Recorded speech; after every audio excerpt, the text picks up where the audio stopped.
স্বাগত সবাইকে এনটিভির নিয়মিত সরাসরি আয়োজন ফার্স্ট সিকিউরিটি ইসলামী ব্যাংক বিজ টাইমে আপনাদের সাথে আছে আমি হাসানুল শাওন।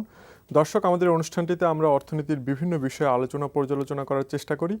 আজ আমরা চলতি অর্থবছরের বাজেট মূল্যায়নের পাশাপাশি আগামী অর্থবছরের 2016-17 অর্থবছরের যে বাজেট হতে যাচ্ছে সেটি নিয়ে কথা বলবো। এর জন্য আমাদের সাথে স্টুডিওতে যোগ দিয়েছেন বেসরকারি গবেষণা প্রতিষ্ঠান সেন্টার ফর পলিসি ডায়ালগ সিপিডির নির্বাহী পরিচালক ডক্টর মুস্তাফিজুর রহমান। স্যার, স্বাগত আপনাকে আমাদের আজকের অনুষ্ঠানে। তো আমরা আলোচনায় যাব।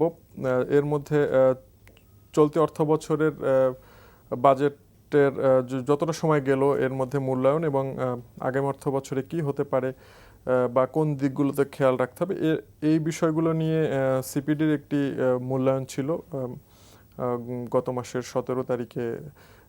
তো আমরা সেই বিষয়ে একটা প্রতিবেদন দেখে আসি, তারপরে আলোচনায় যাব। চলতি অর্থবছরের বাজেট মূল্যায়নে সিপিডি বলছে সরকারের আর্থিক ব্যবস্থাপনায় দুর্বলতা বাড়ছে। এছাড়া বাজেট বাস্তবায়নের ক্ষেত্রে অন্যতম দুশ্চিন্তার কারণ এখন রাজস্ব আদায়ে ঘাটতি। সংস্থাটির মতে অর্থনীতির স্বার্থে সরকারের এখন বড় আকারের বাজেট হাতে নেওয়া প্রয়োজন, পাশাপাশি তা বাস্তবায়নের যোগ্যতা অর্জনও জরুরি। আমরা মনে করি বাজেট আরও দেশের স্বার্থে উন্নয়নের স্বার্থে বড় হওয়া উচিত। এখন এই ক্ষেত্রে আপনার মূল অসুবিধাটা কোন জায়গাতে?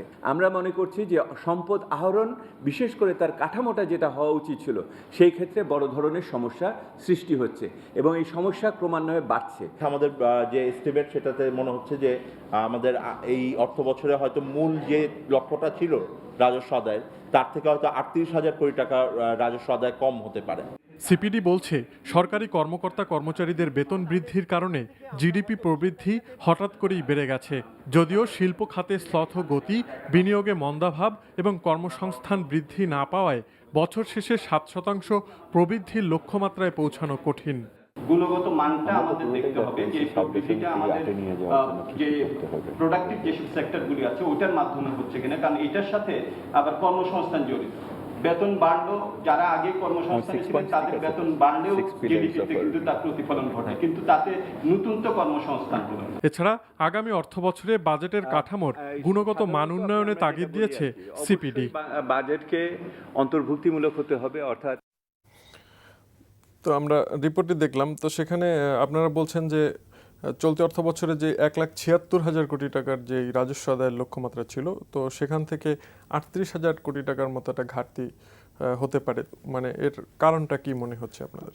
ধন্যবাদ। আমরা যেটা বলতে চেয়েছি সেটা হলো যে যখন নাকি এই অর্থ বছরের বাজেটটি করা হয় গত বছর, তখন যে প্রাক্কলনগুলি করা হয়েছিল সেই প্রাক্কলনগুলি ছিল যে রিভাইজড বাজেট তার উপরে, এবং সেটার উপরে রাজস্ব আদায় যেমন 26% মতো বৃদ্ধির প্রাক্কলন করা হয়েছিল। কিন্তু আমরা বলেছিলাম যে পরবর্তীতে যখন নাকি প্রকৃত যে আয়টা হবে সেটা যেটা হবে সেটার সাথে তুলনা করলে এটা শতকরা প্রায় 42-43% প্রবৃদ্ধি এরকম হতে পারে। তো এইটা তো একটা অবাস্তবই আমি বলবো।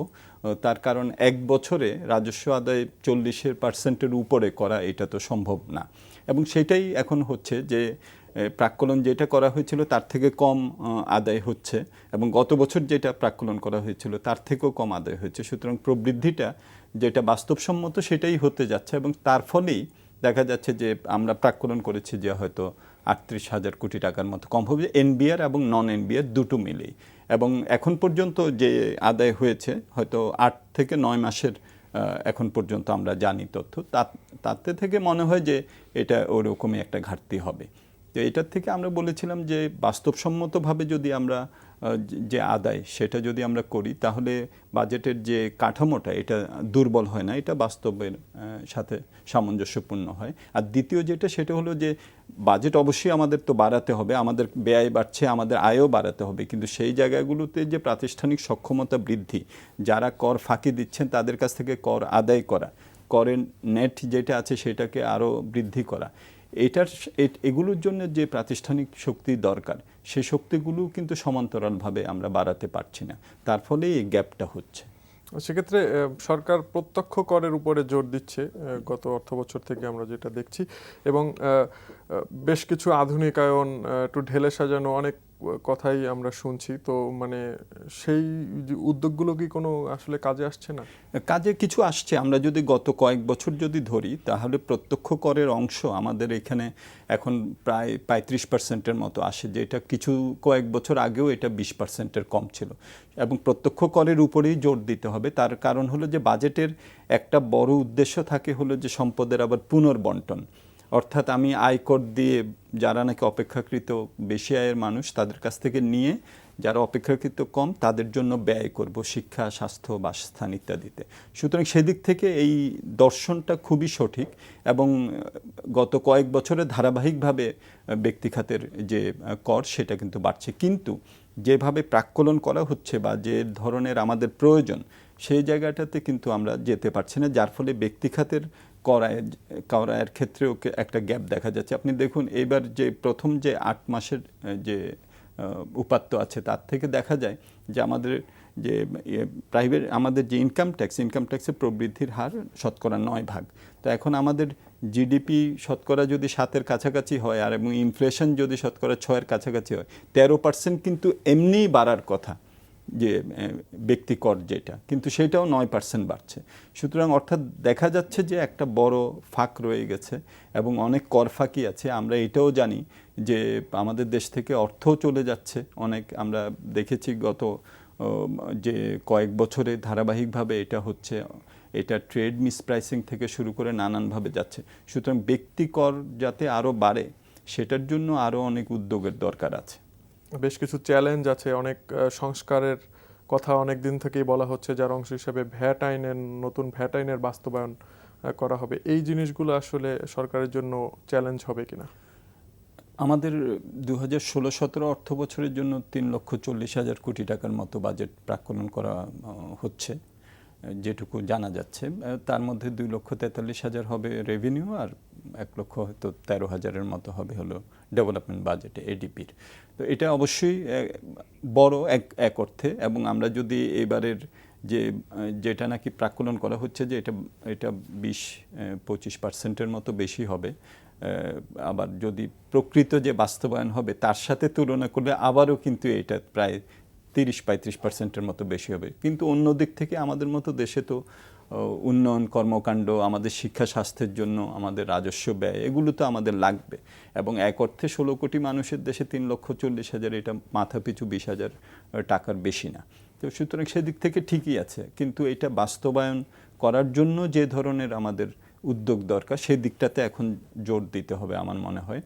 বিশেষত এখন যদি আমাদের এনবিআরের যদি যে প্রাক্কলন করা হচ্ছে সেটা যদি আমাদের করতে হয় তাহলে যেসব জায়গাগুলোতে দুর্বলতা আছে, আমি একটা বলবো যেমন আমাদের 55টা খাত থেকে উইথহোল্ডিং ট্যাক্স নেওয়া হয়। তো সেগুলোর সাথে যদি আমরা যদি প্রকৃত যে ট্যাক্স যারা উইথহোল্ডিং ট্যাক্স যাদের থেকে নেওয়া হচ্ছে তারা প্রকৃত কত দেন সেটা যদি একটা সামঞ্জস্য যদি করা যায় তাহলে কিন্তু সেখান থেকে কিন্তু আরও অনেক টাকা আসার একটা সম্ভাবনা আছে। তারপরে অপ্রত্যক্ষ অনেক ধরনের কর আছে যেগুলোর সাথে ভ্যাট আইনের কথা বলা হচ্ছে, সেটার উপরে অনেকটা নির্ভর করবে। আর সম্পদ আহরণের সাথে সাথে সম্পদের ব্যবহারের দিকেও আমাদের নজর দিতে হবে যাতে করে আমরা সাশ্রয়ীভাবে এটা করতে পারি এবং সুশাসনের সাথে করতে পারি। কারণ আমরা দেখেছি যে ব্যয়ের দিকেও আমাদের 1 টাকা আদায় করতেও কঠিন, আবার 1 টাকা ব্যয় করতেও আমাদের এক অর্থে কঠিন। তো সেই জায়গাটাতে আমাদের ব্যয়ের দিকে আমাদেরকে নজর দিতে হবে যে আমরা যে প্রজেক্টগুলো নিচ্ছি সেগুলো যাতে সময় মতো করতে পারি। প্ল্যানিং কমিশনে IMEDরই একটা হিসাব আছে, 2.9 বছর একটা প্রজেক্টের গড় আয়ু যদি হয় সেটা 5 বছর লাগছে আমাদের করতে, আর আমাদের কস্টও বেড়ে যাচ্ছে শতকরা প্রায় 50%। তো এই জায়গাগুলোতে আমাদের নজর দিতে হবে। সেক্ষেত্রে কালো টাকার প্রসঙ্গে আসি, যে মানে রিহ্যাব সহ বেশ কিছু ব্যবসায়ী সংগঠনেরই মধ্যে অপদস্থিত অর্থ বৈধ করার সুযোগ চেয়েছেন। তো এটার ব্যাপারে আসলে কি ধরনের উদ্যোগ আসতে পারে, আপনার পরামর্শ কি? অপ্রদর্শিত অর্থ বৈধ করার জন্য আমাদের দেশে মাঝে মাঝে এই সুযোগগুলো দেয়া হয় এবং এগুলো এত নিয়মিতভাবে দেয়া হয় যে অনেক সময় এবং প্রায় সময় আমরা দেখেছি, ইনফ্যাক্ট সবসময় আমরা দেখেছি যে এগুলো থেকে খুব বেশি আমরা টাকাও আসছে না এবং এগুলো থেকে যে আমাদের যে ট্যাক্স আদায় করা সেটাও কিন্তু হচ্ছে না। তো সেই জায়গাটাতে আমরা এটা অনেক দেশই মাঝে মাঝে এটা দেয়া হয়ে থাকে, কিন্তু তখন এটাকে এনফোর্স করা হয় যারা নাকি দিবেন না পরবর্তীতে তাদেরকে বিভিন্ন আইনের আওতায় নিয়ে আসা হয়। আমাদের দেশে কিন্তু সেটা আমরা দেখি না। সুতরাং এগুলো যে এই যে ধারাবাহিকভাবে দেয়া হচ্ছে, এগুলো থেকে কত টাকা সরকারের রাজকোষেও আসবে সেটাও একটা সন্দেহ। আরেকটা যেটা, সেটা হলো যে একটা কিন্তু আইন তো আছে যে প্রযোজ্য যে কর তার সাথে একটা পেনাল্টি দিয়ে এটাকে বৈধ করা যায়, তো সেইটাও এনফোর্স করলে সেইখানেও এটা আসতে পারে।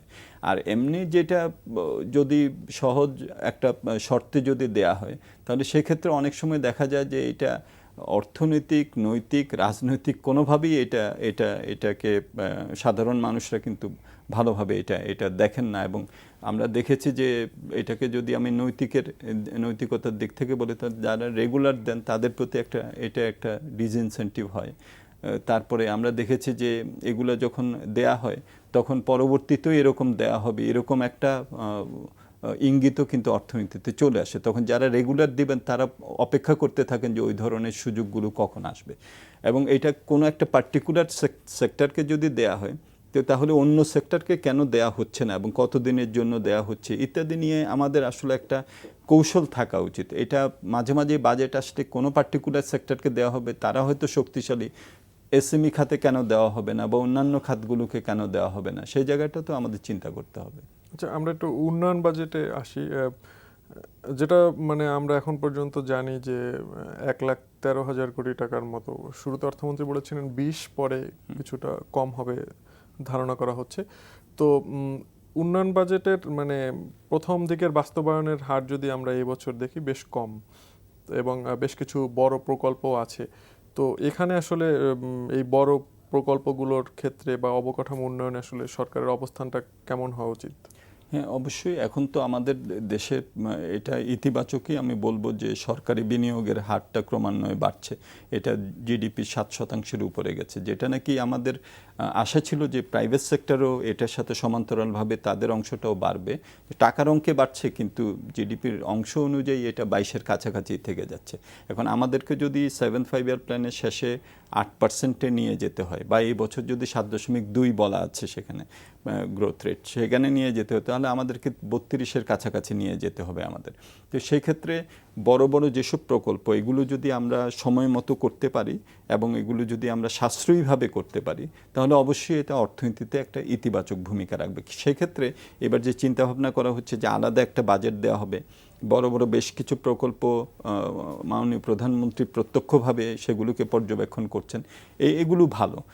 এটার সাথে সাথে আমাদের দেখতে হবে যে ওই প্রকল্পগুলো কিভাবে অর্থায়ন করা হচ্ছে।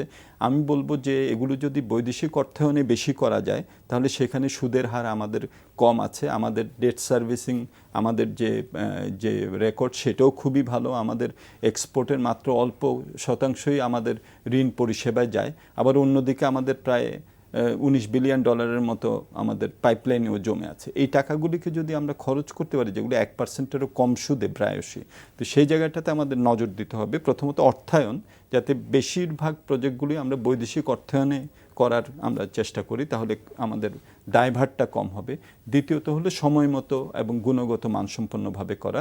তাহলে এগুলো থেকে আমরা যেসব সার্ভিস চার্জ নেব, যেমন আমাদের টোল কালেক্ট করতে হবে, আমাদের রিটার্নটাকে আমরা দ্রুত আমরা নিতে চাইব, সেক্ষেত্রে তাহলে আমাদের সুবিধা হবে। সুতরাং এটা ভালো, আলাদা যদি একটা বাজেট যদি আলাদা একটা অংশ করা হয়, এবং এগুলোকে কিভাবে সময় মতো করা যায়, কিভাবে পর্যবেক্ষণ করা হবে, গুণগত মানসম্পন্নভাবে হচ্ছে কিনা, টেন্ডারিং ইত্যাদিতে স্বচ্ছতা জবাবদিহিতা আছে কিনা, পুরো প্রজেক্ট বাস্তবায়নে সুশাসন আছে কিনা, কিভাবে সেটা নিশ্চিত করা হবে, এই জায়গাগুলো যদি স্পষ্টভাবে বলা হয়, আমার মনে হয় যে এই ধরনের একটা উদ্যোগ খুবই ভালো ভূমিকা রাখবে।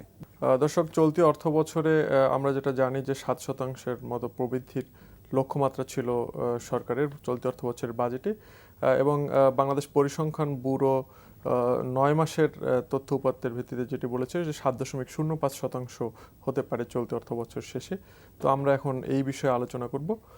তো আমরা এই বিষয়ে আলোচনায় যাব, তার আগে একটা রিপোর্ট দেখে আসি।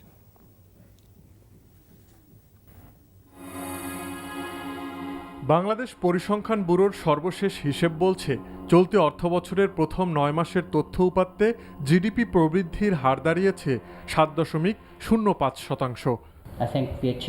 এক্ষেত্রে শুধুমাত্র সরকারি কর্মচারীদের বেতন বৃদ্ধির কারণে জিডিপি প্রবৃদ্ধি এত বেড়ে যাওয়াটা কতটা যৌক্তিক সে প্রশ্ন তুলেছে বিশ্বব্যাংক।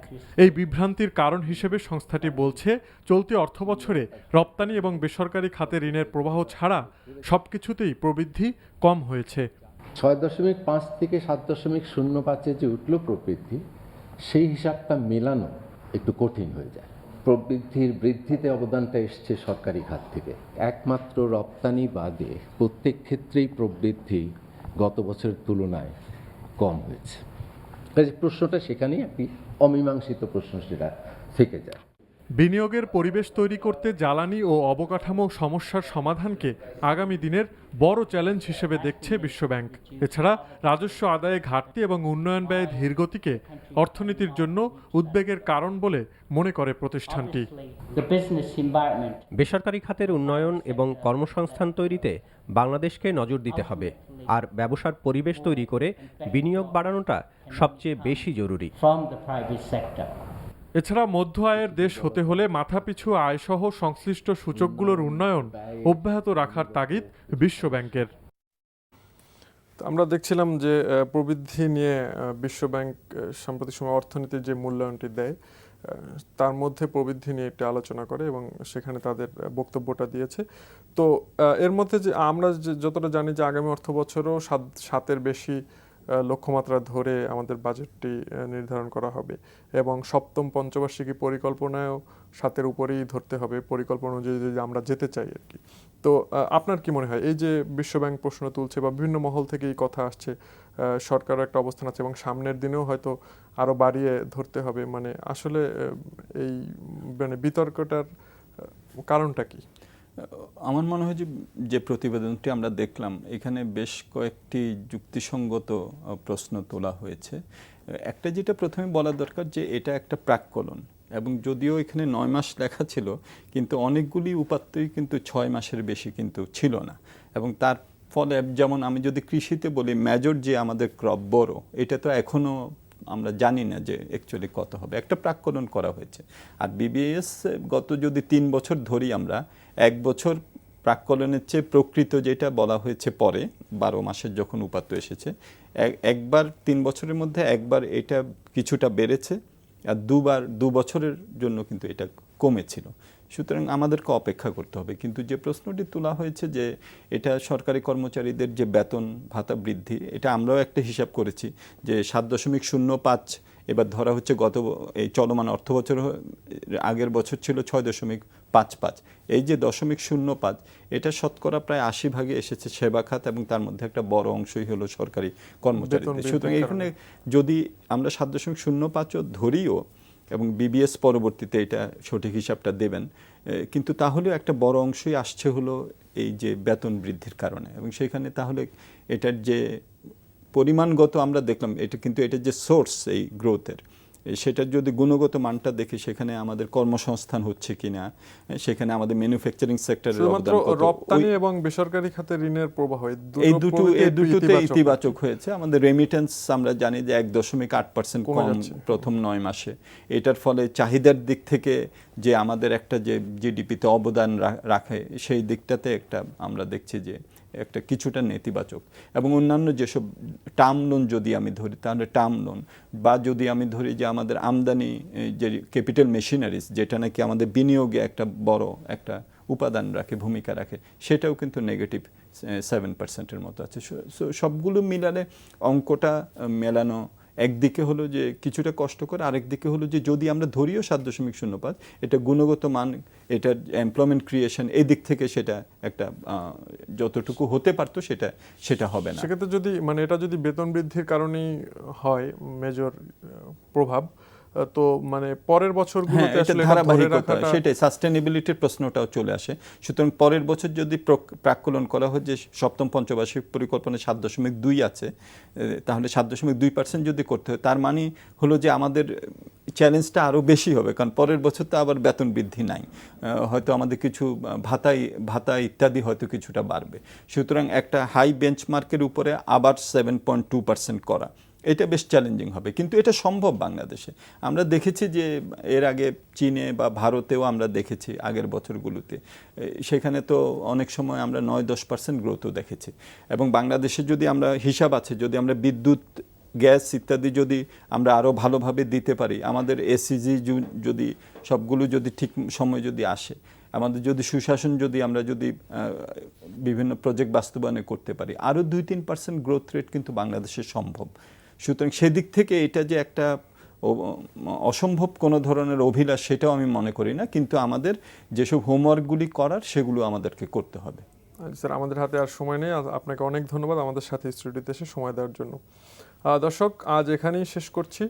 আমরাও আশা করি বাংলাদেশ তার কাঙ্ক্ষিত জিডিপি প্রবৃদ্ধির যে লক্ষ্যমাত্রা সেদিকে এগিয়ে যাবে, এই প্রত্যাশা রেখে আজ এখানেই শেষ করছি। সবাই ভালো থাকবেন, সুস্থ থাকবেন, আর আমাদের অনুষ্ঠানটি পুনরায় দেখতে ভিজিট করুন www.ntvbd.com এই ঠিকানায়। ধন্যবাদ সবাইকে।